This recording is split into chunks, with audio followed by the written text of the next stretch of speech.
ನಮಸ್ಕಾರ. ನನ್ನ ಹೆಸರು ರಾಣಿ ಜೋಸೆಫ್ ಅಂತ. ಈ ಊರ ಹೆಸರು ಕೂಡ್ಲೂರ್ ಅಂತ. ಬ್ಯಾಂಗ್ಳೂರಲ್ಲಿ ಇದ್ದ ಸರ್. 81 ನಿಂದ ಬ್ಯಾಂಗ್ಳೂರಲ್ಲಿ ಇದ್ದೋ.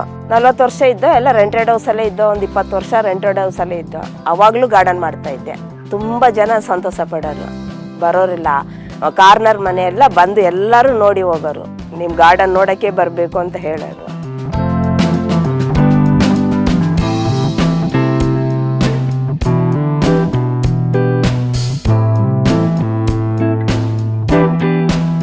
ಇಲ್ಲಿ ಬಂದು 3 ಇಯರ್ಸ್ ಆಯ್ತು. 3 ಇಯರ್ಸ್ ಅಲ್ಲಿ ಒಂದು 2 ಇಯರ್ಸ್ ಇಂದ ಇಂಪ್ರೂವ್ ಮಾಡಿರೋದು ನಾವು.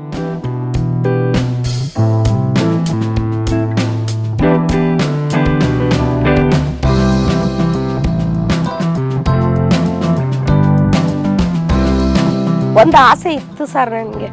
ನಾವು ಹುಟ್ಟಿ ಬೆಳೆದೂರಲ್ವಾ, ಸೊ ಹೀಗೆ ಮಾಡ್ಬೇಕು ಅಂತ ತುಂಬಾ ಆಸೆ ಇತ್ತು. ಬರೀ ಪಾತ್ರೆ ತಗೊಂಡ್ ಬರ್ತಾರಲ್ಲ ಸೇಲ್ ಮಾಡಕ್ಕೆ, ಅವ್ರು ನಮ್ಗೆ ಸೇಲ್ ಮಾಡೋದೇ ಬಿಟ್ಬಿಡ್ತಾರೆ. ಅವ್ರು ಬರೀ ನೋಡೋಕ್ಕೆ ಬಂದ್ಬಿಡ್ತಾರೆ. ತುಂಬ ಇಷ್ಟಪಡ್ತಾರೆ. ಒಂದು ಪ್ಲಾಸ್ಟಿಕ್ ಸಾಮಾನು ಸೇಲ್ ಮಾಡೋರು, ಮತ್ತು ನೀವು ಎಲ್ಲಿದ್ರಿ, ಯಾವ ಕಡೆ ಇದ್ರಿ, ಊರಿಗಿಂದ ಬಂದ್ರ, ತುಂಬ ಕೇಳ್ತಾರೆ.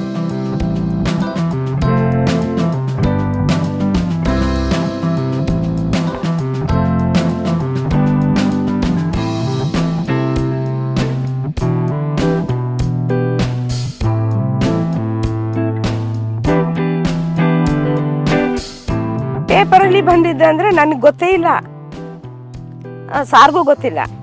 ಸೊ ಮೇಡಮ್ ಎಲ್ಲ ರೆಡಿ ಮಾಡಿಬಿಟ್ಟಿದ್ದಾರೆ. ಮೇಡಮ್ ಕರ್ಕೊಂಡು ಬಂದುಬಿಟ್ರು. ಕರ್ಕೊಂಡು ಬಂದು ಮೇಡಮ್ ಈ ಥರ ಅವರು ಎಂಟ್ರಿ ತೊಗೊಳ್ತಾರಂತೆ, ಬನ್ನಿ ಅಂತ ಅಂದರು. ನಾವೇನು ರೆಡಿಯಾಗಿಲ್ಲ, ಏನಿಲ್ಲ. ಸರ್ ನನ್ನ ಫೋಟೋಸ್ ಎಲ್ಲ ಏನು ಹಾಕ್ಬಾರ್ದು ಅಂತ ಅಂದೆ.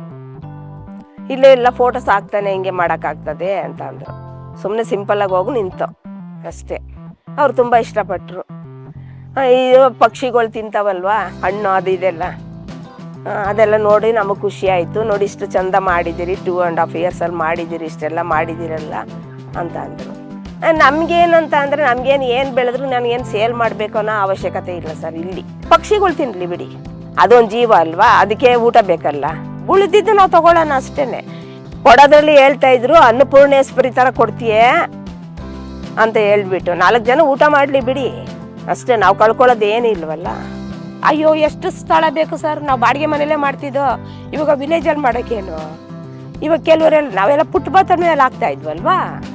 ಇವಾಗ ಅಲ್ಲಿ ಹಾಕಿರೋದಕ್ಕೂ ಇವಾಗ ಅಲ್ಲಿ ಎಷ್ಟು ಸ್ಥಳ ಇದೆ ಸರ್ ಅಲ್ಲಿ ಹೊರಗಡೆ. ಈಗ ಬರೋರು ಎಷ್ಟು ಚೆನ್ನಾಗಿ ಇಷ್ಟಪಡ್ತಾರೆ. ಒಳಗಡೆನೂ ಮಾಡಿದ್ದೀರಿ, ರೋಡಲ್ಲೂ ಮಾಡಿದ್ದೀರಿ, ಆ ರೋಡು ಬಿಟ್ಟಿಲ್ವಲ್ಲ ನೀವು ಅಂತಾರೆ. ನಮ್ಗೇನಂದ್ರೆ ಆ ರೋಡಲ್ಲಿ ಹಾಕೊಂಡು ಏನು ಬೆಳ್ಕೊಂಡು ತಿನ್ನೋದೇನಿಲ್ವಲ್ಲ. ಮನೆ ಮುಂದೆ ಎಲ್ಲರಿಗೂ ಚೆನ್ನಾಗಿ ಕಾಣಿಸ್ತದೆ, ನೀಟಾಗಿರ್ತದೆ. ಬೆಳಿಗ್ಗೆ ಆದ್ರೆ ರೋಡೇ ಗುಡಿಸ್ತೀವಿ ಸರ್ ನಾವು. ಅಷ್ಟು ನೀಟಾಗಿ ಒಂದು ಹುಲ್ಲು ಬಿದ್ರೂ ಬಿಡಲ್ಲ ನಾನು, ಗಲೀಜಾಗಿ ಕಾಣಿಸ್ತದೆ ಅಂತ. ನಮಗೆ ಬೆಳಗ್ಗೆ ಎದ್ರೆ ಒಂದು ಸಲ ಬಂದು ಎಲ್ಲ ಫುಲ್ಲು ತಿರುಗಿ ನೋಡ್ಬಿಡ್ಬೇಕು. ಅವಾಗಲೂ ಒಂಥರ ಖುಷಿ. BJP ಆಗಲಿ, ಕಾಂಗ್ರೆಸ್ ಆಗಲಿ, ದಳದರಾಗಲಿ ಯಾರು ಬಂದ್ರೂ ಈ ಎಲೆಕ್ಷನ್ ಟೈಮಲ್ಲಿ ಇಲ್ಲಿಂದ ಎದ್ದೋಗಕ್ಕೆ ಮನಸ್ಸು ಬರಲ್ಲ ಅಂತ ಹೇಳ್ತಾ ಇದ್ರು. ಮತ್ತೆ ಯಾರು ಬಂದರೆ ಹೇಳ್ತಾರೆ ವಿಶ್ರಾಂತಿ ಪಡೆದು ಹೋಗ್ಬೋದು. ಚೆನ್ನಾಗಿದೆ, ಸಾಕು ನಮ್ಗೆ, ಅಷ್ಟು ಸಾಕು, ಅಷ್ಟು ಮಾತ್ರ ಸಾಕು.